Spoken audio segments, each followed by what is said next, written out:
Don't settle for anything less than you can be. Make your life a masterpiece. This is a series about how Sigmund Freud's ideas about the unconscious mind have been used by those in power to control the masses in an age of democracy. Last week's episode showed how Freud's ideas spread throughout America in the 1950s. They were promoted by his daughter Anna and by Freud's nephew, Edward Bernays, who invented public relations. He brought Freud's theories into the heart of advertising and marketing. A man like you, I mean, with a car like this. What they both believed was that underneath all human beings was a hidden, irrational self, which needed to be controlled, both for the good of individuals and the stability of society. But the Freuds were about to be toppled from power by opponents who said they were wrong about human nature. The inner self did not need to be repressed and controlled. It should be encouraged to express itself.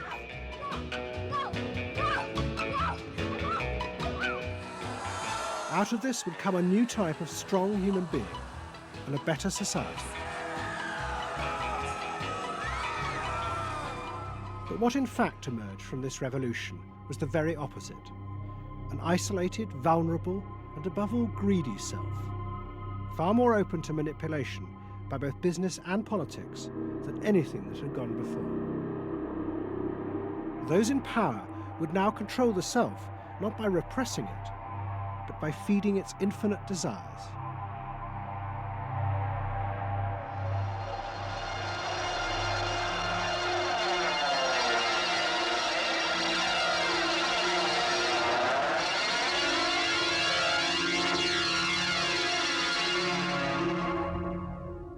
What goes on here is the liberation of feeling.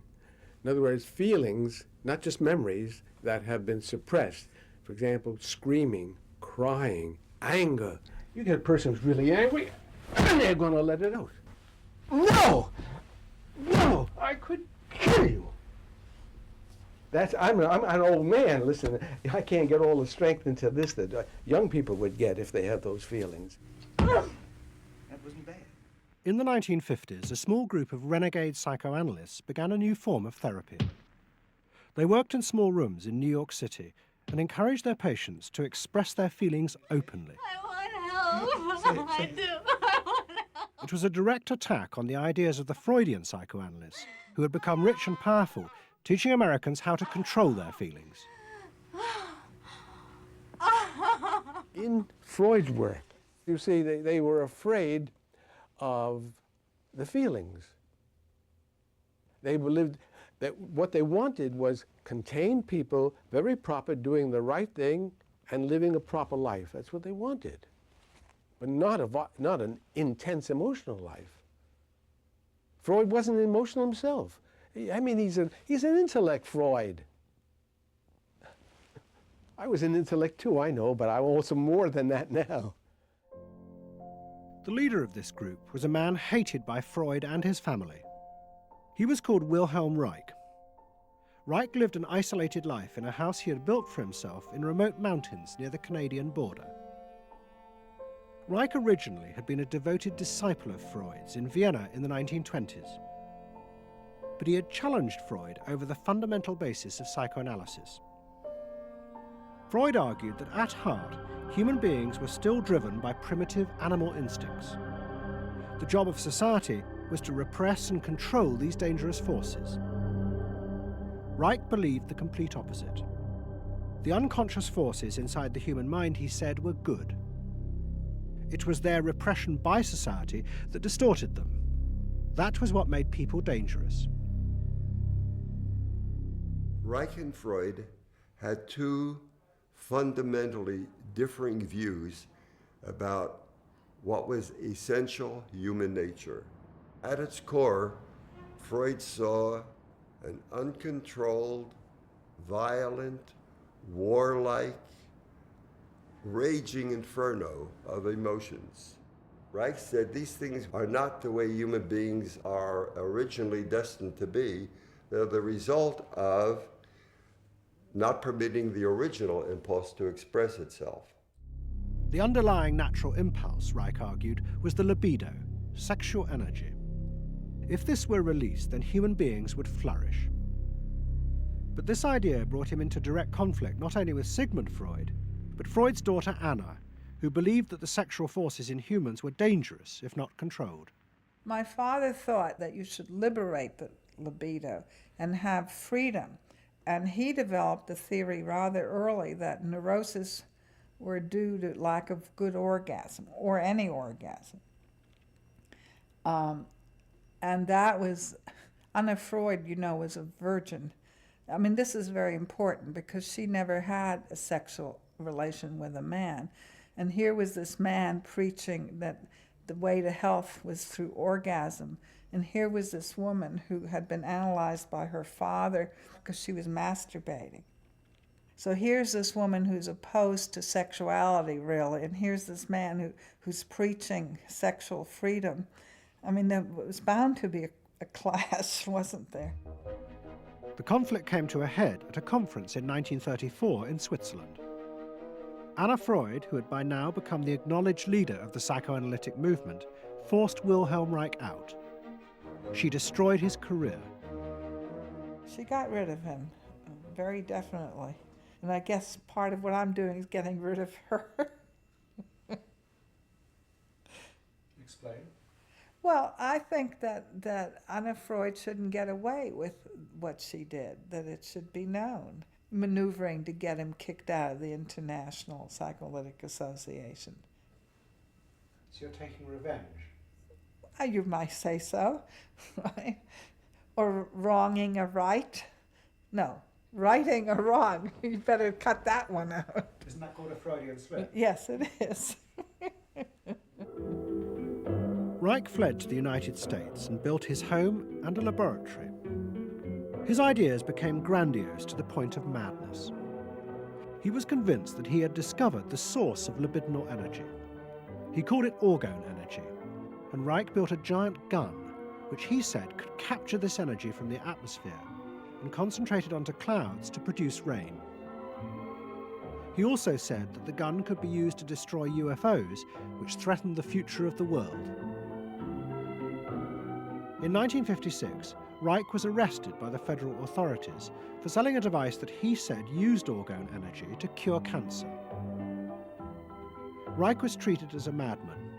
He was imprisoned, and all his books and papers burnt on the order of the court.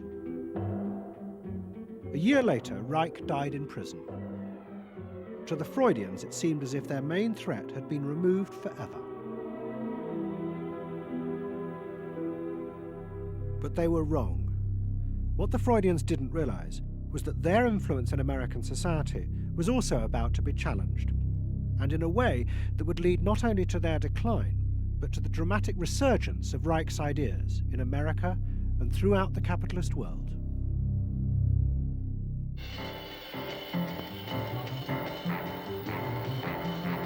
The consumer is king. His whim makes or unmakes manufacturers, wholesalers, and retailers. Whoever wins his confidence wins the game. Whoever loses his confidence is lost. By the late 50s, psychoanalysis had become deeply involved in driving consumerism in America. Most advertising companies employed psychoanalysts, and as last week's episode showed, they had created new ways to understand consumers' motives, above all with the focus group, in which consumers free associated their feelings about products. Out of this came new ways to market products by appealing to the hidden, unconscious desires of the consumer. Neutral stimulus, memorability, sheer deception, tilt-away steering wheel, a dream thing, the mistress. something intimate is going on. But in the early 60s, a new generation emerged who attacked this. They accused American business of using psychological techniques to manipulate people's feelings and turn them into ideal consumers. Advertising was manipulation. It was a way to get you to do something that didn't come out of you. It came out of somebody else. Somebody else said, This year, you should be wearing powder pink shirts with matching powder pink buck shoes. And I said, why? That's not who I am. That's who somebody else is. They wanted you to be somebody who would buy their stuff. This whole feeling of being somebody else's tool. I don't want to be that. I don't want to be somebody else's man. I want to be me.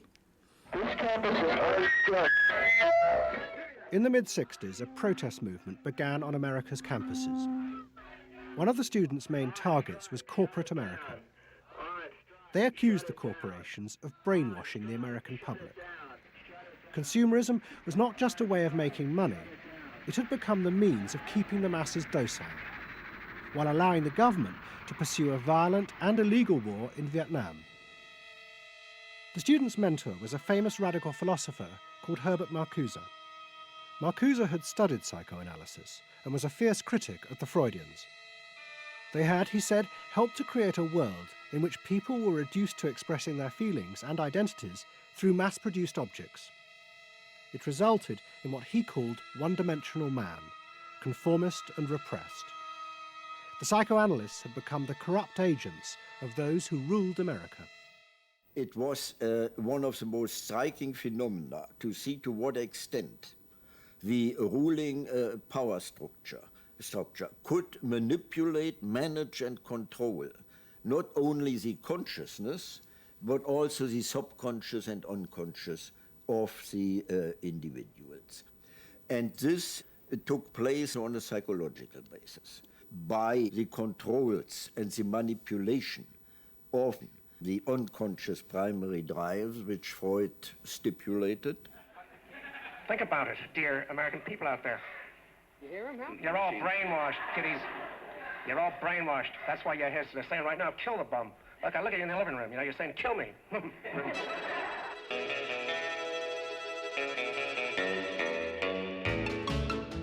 Following the logic of Marcuse's argument, the new student left set out to attack this system of social control. It was summed up in the slogan, "There is a policeman inside all our heads. He must be destroyed." And that policeman was going to be destroyed by overthrowing the state and the corporations that had put him there. One group, the Weathermen, began a series of bomb attacks on companies that they said both controlled people's minds through consumer products and made the weapons being used in Vietnam. There's no way to be committed to nonviolence in the middle of the most violent society that history's ever created. I'm not committed to nonviolence in any way. We want to live a life that isn't based on materialistic values, and yet the whole system of government and the economy of America is based on profit, on personal greed and selfishness. So that in order to be human, in order to love each other and be equal with each other and not place each other in roles, we have to destroy the kind of government that keeps us from asserting our positive values of life. But the American state fought back violently. At the Democratic Convention in Chicago in 1968, the police and the National Guard were unleashed to attack thousands of demonstrators. It was the start of a phase of ruthless repression of the New Left in America. It culminated in the killing of 4 students at Kent State University 18 months later. In the face of this, the left began to fall apart. We had met the force of the state. It was much bigger and stronger and more powerful than we realized. And at that point, what seemed to happen was that there was a change in tactics. Confronted by this violent repression, many in the New Left began to turn to a new idea. If it was impossible to get the policeman out of one's head by overthrowing the state, instead one should find a way of getting inside one's own mind and removing the controls implanted there by the state and the corporations. Out of this would come a new self, and thus a new society.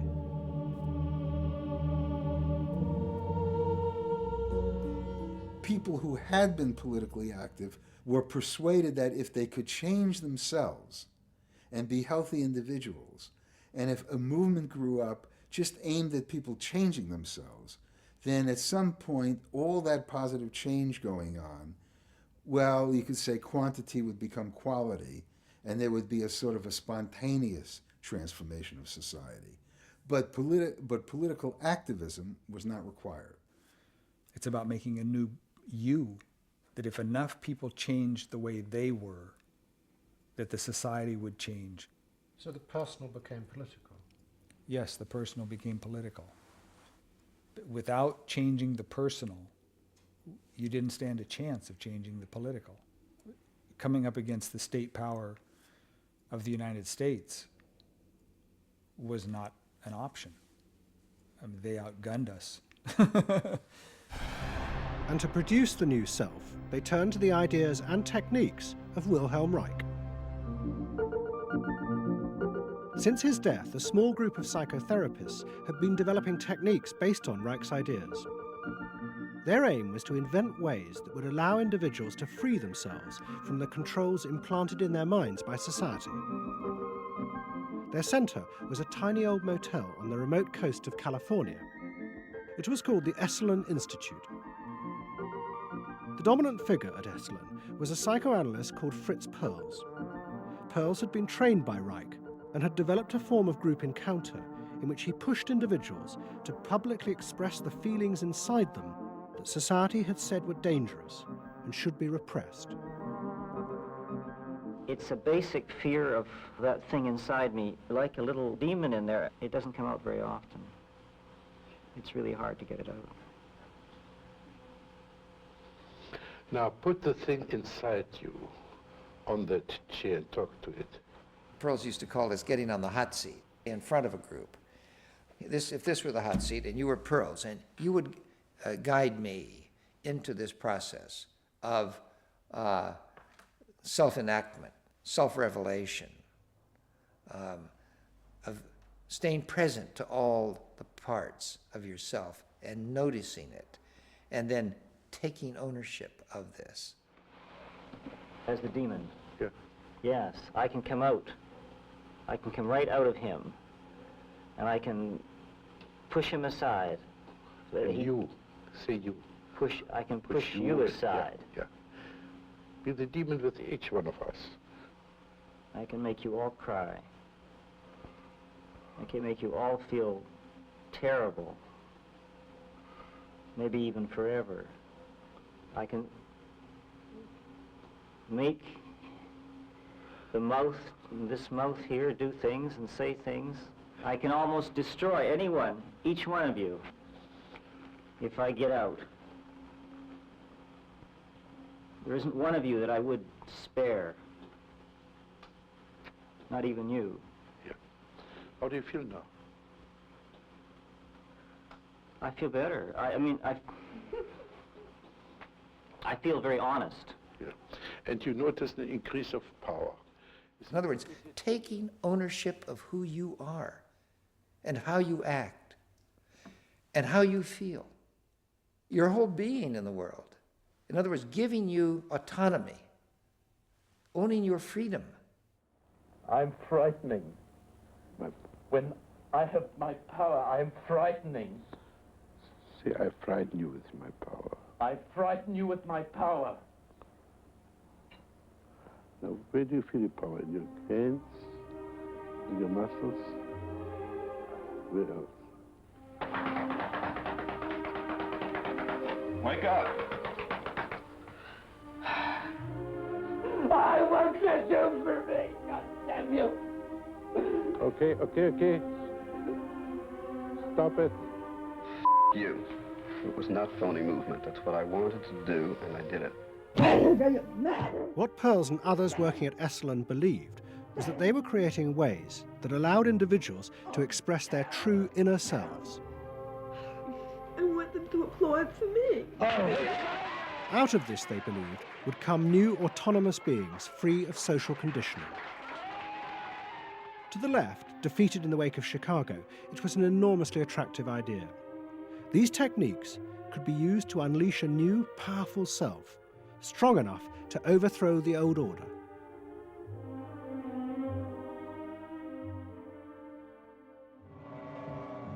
In the late 60s and early 70s, thousands flocked to Esalen.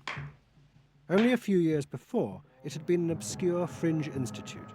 Now it became the center of a national movement for personal transformation, the Human Potential Movement.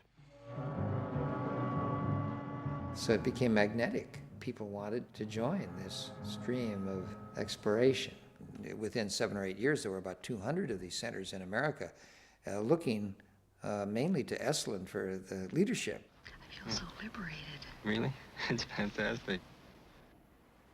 And it took on a big political agenda. You could not separate personal transformation from social transformation. The two go together. As the movement grew, the leaders of Esalen decided to try and use their techniques to solve social problems. They began with racism. They organized an encounter group for white and black radicals. Both groups would be encouraged to express their inner racist feelings which had been instilled in them by society. By doing this, they would transcend those feelings and encounter each other as individuals. I started a series of encounters called Racial Confrontation as Transcendental Experience. We thought that we wanted to get that kind of black-white confrontation so you could really get down to see what was between the two races, not by backing off and trying to be polite, but by going right into the belly of the beast, of this beast of racial prejudice. And these were extremely dramatic. These were the toughest workshops ever convened at Esalen Institute. I'm looking at you, Whitey. You got clothes on. You got shoes on. You're just so sure looking at me, huh? You got the goddamn police in the neighborhood. Really? They're not my police. You got a governor. You got a mayor. Oh, really? You got the president. You got ambassadors. You can vote, too. You got jets in Vietnam. That's the benefits of slave labor. You got building skyscrapers that you dominate and control economically and politically. And tell me that it's not yours. It's yours, too. Then the blacks all got together and attacked the whites. And they just let us have it. What they call it was peeping somebody. Peeping somebody means peeping into their secrets, into their phoniness, and so forth. Like the white liberal. Oh, they really got onto the white liberal, you know. So don't give me no shit about I'm free. You're a goddamn liar, you white pink son of a bitch, you. Yeah, I want to know what you came down here for. You want a black buck, huh? Yeah. You looking for a stud? Huh? Well, what did you come here for? You're sitting there with your legs all gap wide open, showing your drawers. Now, what'd you come here for? The black-white encounter groups were a disaster. The black radicals saw it as an insidious attempt to destroy their power. By trying to turn them into liberated individuals, Esalen was removing the one thing that gave them power and confidence in their struggle against racism, their collective identity as blacks. For my reason. For your reason. Now dig this. Your reason for being here is different from my reason. So the Human Potential Movement turned to another social group who they believed would benefit from personal transformation. Nuns. And this time they were more successful. The Convent of the Immaculate Heart in Los Angeles was one of the largest seminaries in America. A group of radical psychotherapists approached the convent.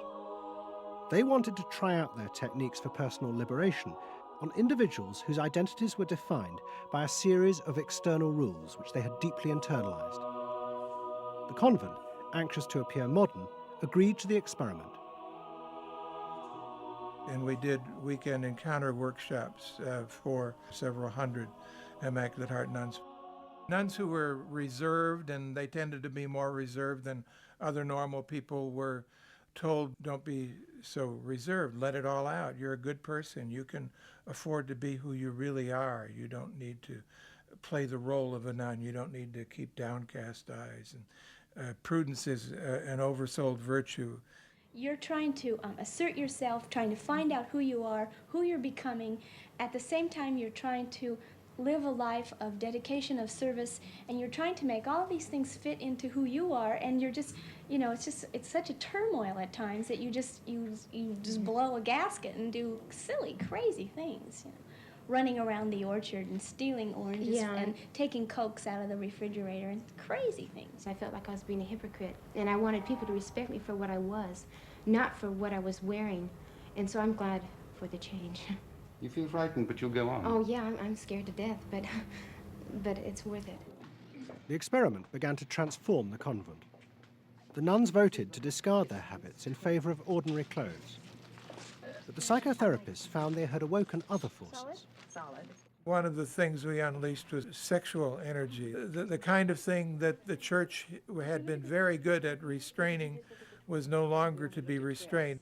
One sister who was a member of the community, she got the idea that she could be freer than she had been before, and she seduced one of her classmates and then seduced the mistress of novices, who was an older woman, very reserved, and her program of freeing this older woman was sexual. She drove her to the store, and when they drove back and drove into the garage, she leaned over and gave her a big kiss on the lips. And thereafter, sister, who had perhaps never been kissed before, was ready for more. The effect of the experiment on the convent was cataclysmic. Within a year, 300 nuns, more than half the convent, petitioned the Vatican to be released from their vows. And 6 months later, the convent closed its doors. All that was left was a small group of nuns, but they had become radical lesbian nuns. The rest gave up the religious life. They gave up being nuns. They did, yeah, they became persons. By the late 60s, the idea of self-exploration was spreading rapidly in America. Encounter groups became the center of what was seen as a radical alternative culture based on the development of the self, free of a corrupt capitalist culture. We just want the freedom to be ourselves, and that's for love, for experience, positive way of life. We don't say that you're wrong. We just want to be free to be what we want to be, or what we find ourselves to be, as we continue to search ourselves. And it was beginning to have a serious effect on corporate America, because these new selves were not behaving as predictable consumers. The life insurance industry in particular was concerned that fewer and fewer college students were buying life insurance when they left university. They asked Daniel Yankelovich, America's leading market researcher, to investigate. He had studied psychoanalysis. The life insurance business, more than any other business at the time, was built on the Protestant ethic. You only bought life insurance if you were a person who sacrificed for the future. If you lived in the present, you had no need for life insurance. So they had some sense that maybe the sort of core values of the Protestant ethic were being challenged by some of these new values that were beginning to appear. And I was really astonished at what I found. The conventional interpretation, the dominant interpretation, was that it had to do with political radicalism. But, you know, it was clear to us that that was a mask, a cover. The core of it had to do with self-expressiveness. That this preoccupation with the self and the inner self, that was what was so important to people. The ability to be self-expressive. Wow, what a feeling! 300 miles to go. We're out of sight. Yankelovich began to track the growth and behavior of these new expressive selves. What he told the corporations was that these new beings were consumers, but they no longer wanted anything that would place them within the narrow strata of American society. Instead, what they wanted were products that would express their individuality, their difference in a conformist world, the very things that US corporations did not make. Products have always had an emotional meaning. What was new was individuality. The idea that this product expresses me, and whether it was a small European car, the particular music system, your presentation of self, your clothing. For immediate energy from our muscles and These become ways in which people can spend their money in order to say to the world who they are. But the manufacturers, they had no idea of what was going on really with consumers and in the market at large. Major advertising companies set up what they called operating groups, to try and work out how to appeal to these new individuals. The head of one agency sent a memo to all staff. We must conform, he told them, to the new nonconformists. We must listen to the music of Bobby Dylan and go to the theatre more. But the problem was, few of the self-expressive individuals would take part in focus groups. The advertisers were left to their own devices. There's a new cereal that tastes so right. Makes you dance, it's a way out of sight. It's tasty little squares of malted wheat. It's crispy and it's crunchy and it tastes so neat. Faster though. That's what I'm saying. Use a folk rock with more rock than folk. And there was an even more serious problem. To make products for people who wanted to express themselves would mean creating variety. But the systems of mass production that had been developed in America were only profitable if they made large numbers of the same objects. This had fitted perfectly with the limited range of desires of a conformist society. The expressive self threatened this whole system of manufacture. And the threat was about to grow rapidly. Go! Because an entrepreneur had invented a way of mass-producing this new independent self.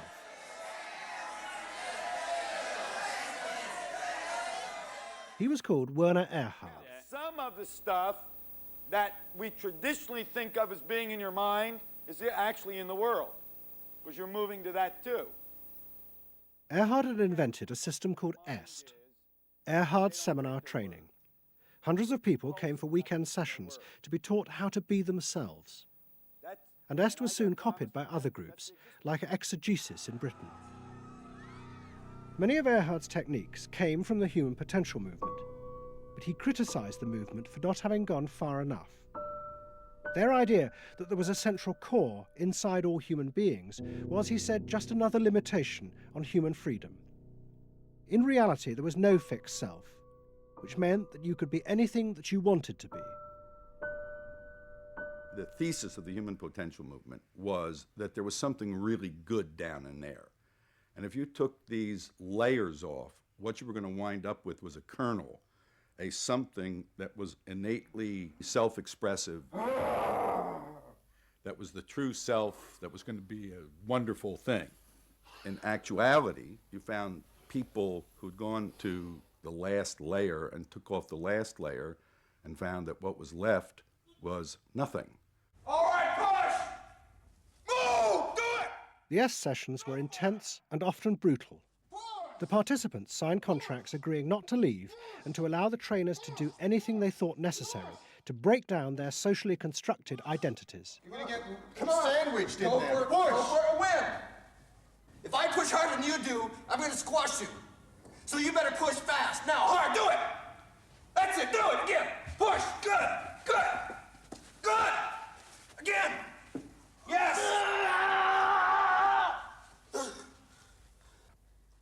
The real point to the EST training was to go down through layer after layer after layer after layer until you got to the last layer and peeled it off, where the recognition was that it's really all meaningless and empty.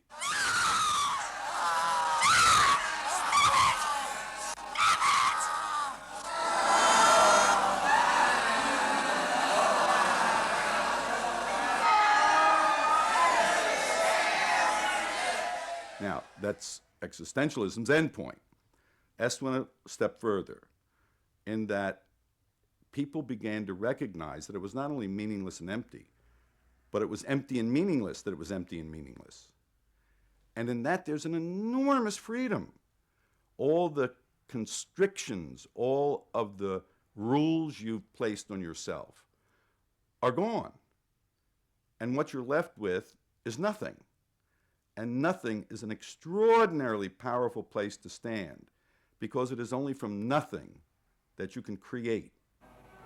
And from this nothing, people were able to invent a life, and allowing them to create themselves. Invent themselves. You can be what you want to be.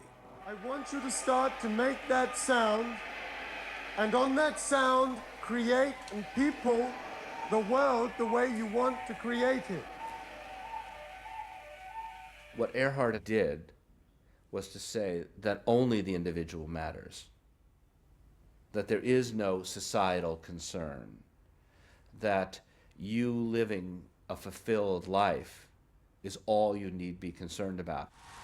Est people came out of those trainings feeling that it wasn't selfish to think about yourself, it was your highest duty. So kiss me and smile for me, tell me that you'll wait for me, hold me like you'll never let me go.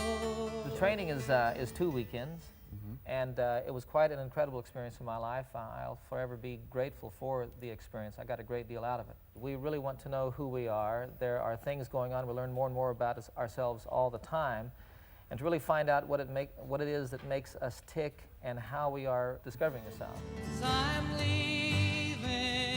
Est became hugely successful. Singers, film stars, and hundreds of thousands of ordinary Americans underwent the training in the 1970s. But in the process, the political idea that had begun the movement for personal transformation began to disappear. The original vision had been that through discovering and expressing the self, a new culture would be born, one that would challenge the power of the state. We will not let them separate our culture from our politics. We are a people. We are all together. But what was now emerging was the idea that people could be happy simply within themselves, and that changing society was irrelevant. One of the proponents of this was Jerry Rubin.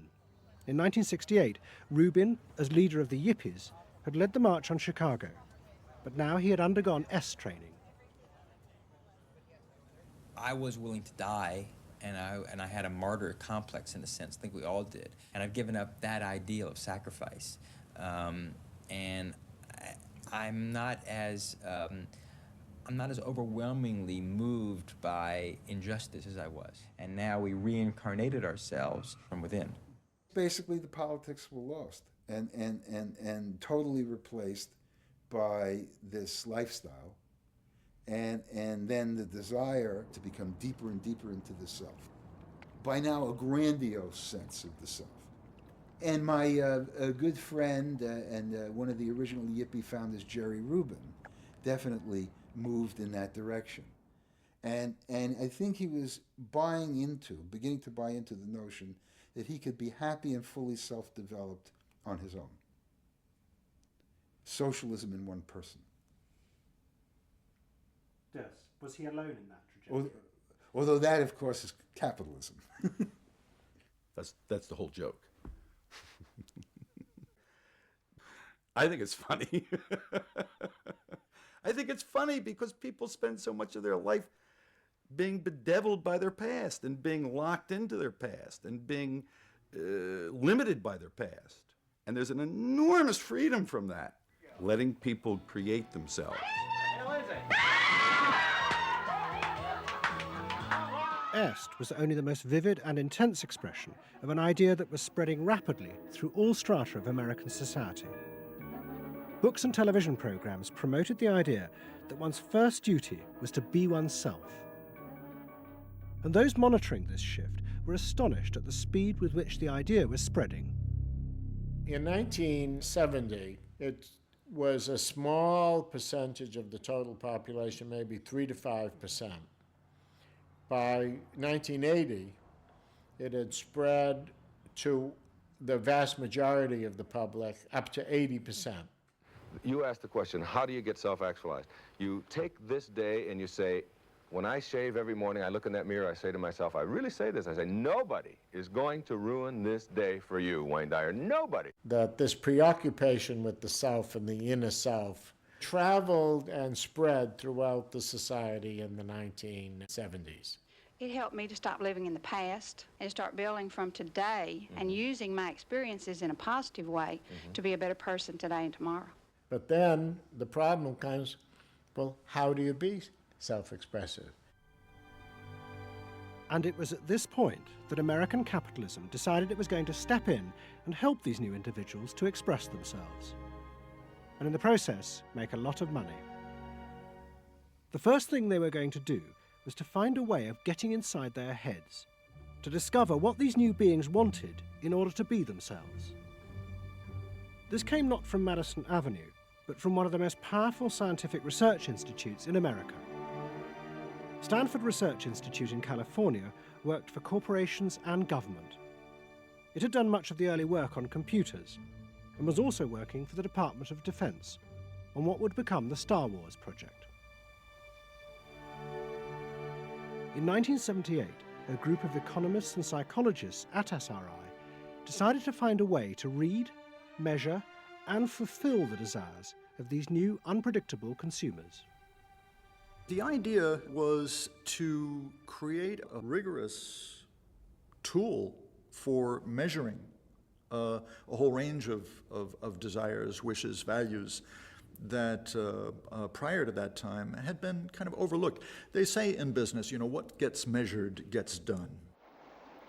We were basically telling manufacturers, if you're really going to satisfy not just the basic needs, but individuated wants, whims, and desires of more highly developed human beings, you're going to have to segment. You're going to have to individuate.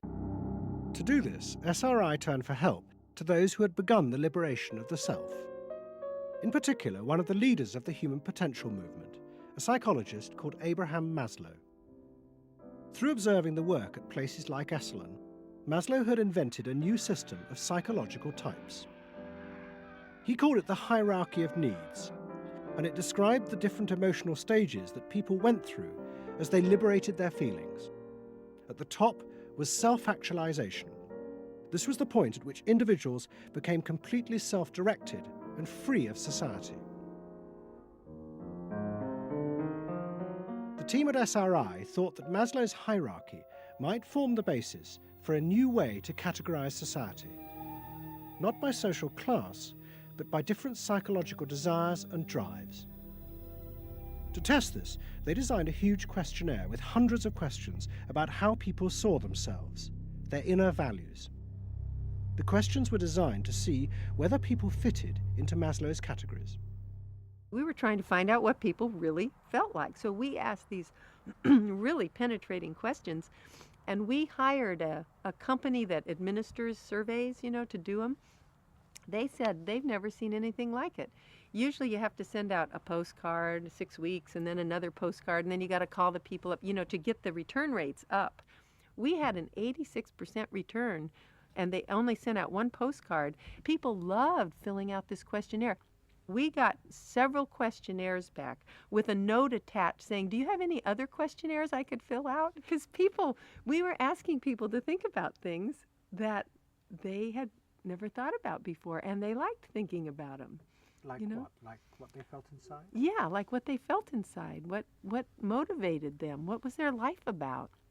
What was important to them? It was sort of like, wow.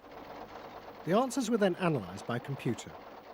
It revealed that there were underlying patterns in the way people felt about themselves, which fitted Maslow's categories. And at the top of the hierarchy were a large and growing group which cut across all social classes. The SRI team called them the inner directeds. These were people who felt they were not defined by their place in society, but by the choices they made themselves. But what SRI discovered was that these people could be defined by the different patterns of behavior through which they chose to express themselves. Self-expression was not infinite. It fell into identifiable types. And the SRI team invented a new term for it: lifestyles.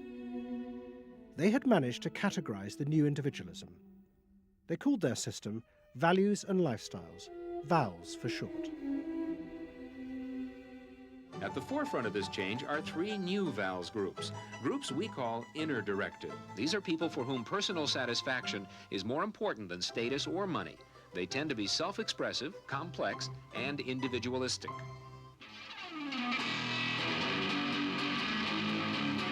Rob is an I am me. IMEs are searching for new values, breaking away from traditions and inventing their own standards. Rob even invented his own name, Rob Noxious. Jody is an experiential. This is a group seeking inner growth through direct experience. Experientials aren't in one place much. This is the try-anything-once crowd, and all that activity takes goods and services. Their hobbies are hands-on, and their possessions are simple, but not always simply priced. I'm a bookseller. I sell books. I'm a businessman. That doesn't necessarily mean that I believe in capitalism. It just happens to be what I'm doing now. SRI created a simplified questionnaire with just 30 key questions. Anyone who answered them could be immediately fitted into a dozen or so of these new groups.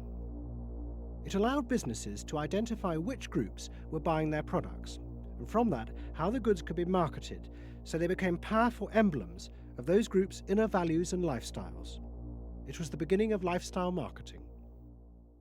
So it allowed people not just to look at people as demographics, group of age and income and whatever, but to really understand the underlying motivations. I mean, most of marketing was looking at people's actions and trying to figure out what to do. But what we were doing is we were trying to look more into people's underlying values so that we could predict what is their lifestyle, what kind of house do they live in, what kind of car do they drive. So the corporations were then able to sell things to them by understanding them, by having labels, by knowing what these people look like, where they live, what their lifestyles are. If a new product expressed a particular group's values, it would be bought by them. This is what made the values and lifestyle system so powerful, its ability to predict what new products self-actualizers would choose. And this power was about to be demonstrated dramatically. VALS would show it could predict not just the products they would buy, but the politicians they were going to choose to elect. Ladies and gentlemen, the next president of the United States of America, Ronald Reagan! In 1980, Ronald Reagan ran for president. He and his advisors were convinced they could win on a program of a new individualism. It would be an attack on 50 years of government interference in people's lives. I wrote a speech about let the people make the basic decisions, get judges out of the way, get bureaucrats out of the way, get centralized government out of the way. I gave Reagan a choice of several titles for the speech, and the one he picked was let the people rule. Let the people regain rule, regain control over their own destiny away from a remote elite in Washington. I would like to think that the kind of leadership that I would exercise in Washington is not the kind of leadership that I would pretend that I can solve all the problems I've been discussing here, but that together, you and I can. I would like to take the lead in taking government off the backs of the American people and turning you loose to do what I know you can do. It was radical. Moderate Republicans thought it was suicide. Jimmy Carter called it ridiculous. The press was extremely negative. But the odd thing is that it polled very well in New Hampshire, which was the first primary state, the state that we had to win. What was odd was that there seemed to be a strange mosaic of support for Reagan's policies. The traditional pollsters could see no coherent pattern across class, age, or gender. But those who had designed the values and lifestyle system believed that they knew why. They were testing their system in both America and Britain. And they were convinced that both Reagan's and Mrs. Thatcher's message about individual freedom would appeal to the group at the top of their hierarchy, the inner directeds, because it fitted with the way they saw themselves. They were really concerned about being individuals, being individualistic. And so in the early stages, when we were looking at the messages that both Thatcher and then Reagan were putting across, we said, they are using words that will really appeal to a lot of the younger people, and particularly to the people who are moving towards self-actualization. We call them the inner-directed people.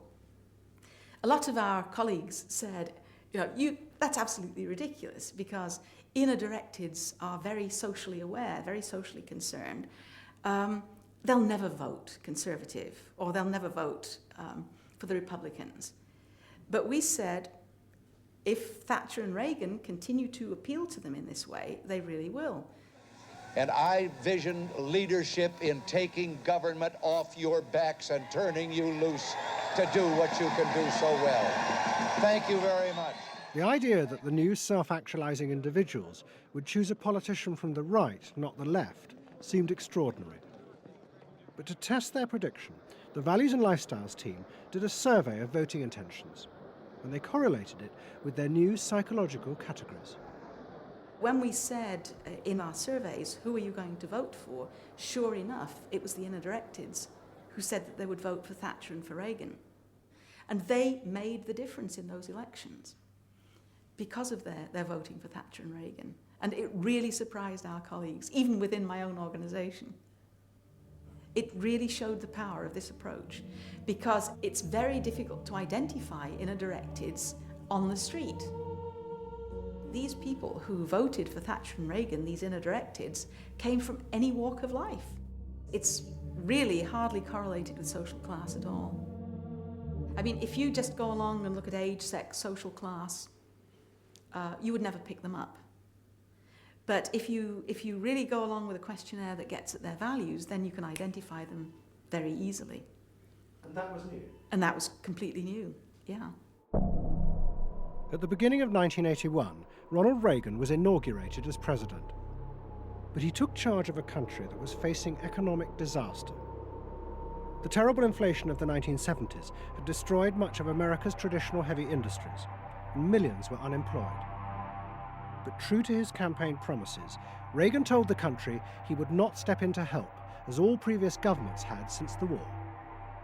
These United States are confronted with an economic affliction of great proportions. We suffer from the longest and one of the worst sustained inflations in our national history. Idle industries have cast workers into unemployment, human misery, and personal indignity. In this present crisis, government is not the solution to our problem. Government is the problem. But America's ailing economy was about to be rescued, not by government, but by the new groups that the market researchers had identified, the self-actualizing individuals. They were about to become the motor for what would be called the new economy. You can be what you want to be. So regarding V8, what do you really want? A tasty product that's good for me. What do you want that for? One technique is that we ask people the same question over and over and over again, and we say, what do you want? What do you really want? What do you want that for? And they start to talk about it, and they kind of get intimate with what's going on. What we're doing with that technique is unpeeling the onion. If you want to think of a person kind of having layers and layers and layers of protection and thoughts and behaviors and beliefs, we want to get to that center core. In the wake of the invention of values and lifestyles, a vast industry of psychological market research grew up. And the old technique of the focus group, invented by the Freudian psychoanalysts in the 50s, was used in a new and powerful way. The original aim of the focus group had been to find ways to entice people to buy a limited range of mass-produced goods. But now focus groups were used in a different way to explore the inner feelings of lifestyle groups, and out of that invent whole new ranges of products, which would allow those groups to express what they felt was their individuality. And the generation who had once rebelled against the conformity imposed by consumerism now embraced it, because it helped them to be themselves. What capitalism managed to do that was brilliant was to actually create products that people like me would be interested in, that people like Jerry Rubin would be interested in. Capitalism developed a whole industry at developing products that evoked a larger sense of self, that seemed to agree with us that the self was infinite, that you could be anything you wanted to be, that took our philosophy and agreed with it, and then created products that supposedly helped you, aids, that helped you be this limitless self. The product sells you a way of life, a way of being. The product sells you values. You dress this way, you live in a house like this, you have furniture like this, you use this computer. Do you have the regular jeans or? know, Gloria Vanderbilt does a lot in denim, in silks, and in cotton. You eat in these restaurants, their values there, hipness, coolness. This is not, I repeat, not a marketing scheme. So the notion that you could buy an identity replaced the original movement notion that you were perfectly free to create an identity. And you were perfectly free to change the world and make the world anything you wanted it to be. Well, what I wear is a statement. And this vast range of new desires fitted perfectly with changes in industrial production. Computers now allowed manufacturers to economically produce short runs of consumer goods. The old restrictions of mass production disappeared, as did the worry that had bedeviled corporate America ever since mass production had been invented, that they would produce too many goods. With the new self, consumer desire seemed to have no limit. In the United States, the concern of companies was always that supply would outstrip demand, that we were producing too much, and that there was not a market for it. You don't hear that kind of talk anymore, because you've gone from a conception of a market of limited needs, and if you fill them, they're filled, to a market of unlimited, ever-changing needs dominated by self-expressiveness that products and services can satisfy in an endless variety of ways, and ways that change all the time. And consequently, economies have unlimited horizons. Out of this explosion of desire came what seemed a never-ending consumer boom that regenerated the American economy. The original idea had been that the liberation of the self would create new kinds of people, free of social constraint. That radical change had happened. But while the new beings felt liberated, they had become increasingly dependent for their identity on business. The corporations had realized that it was in their interests to encourage people to feel that they were unique individuals and then offer them ways to express that individuality. A world in which people felt they were rebelling against conformity was not a threat to business, but its greatest opportunity.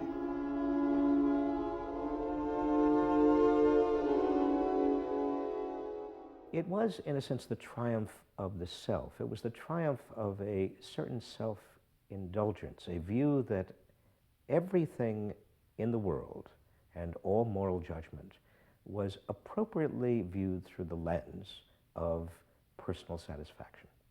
Indeed, the ultimate ending point of that logic is that there is no society. There is only a bunch of individual people making individual choices to promote their own individual well-being.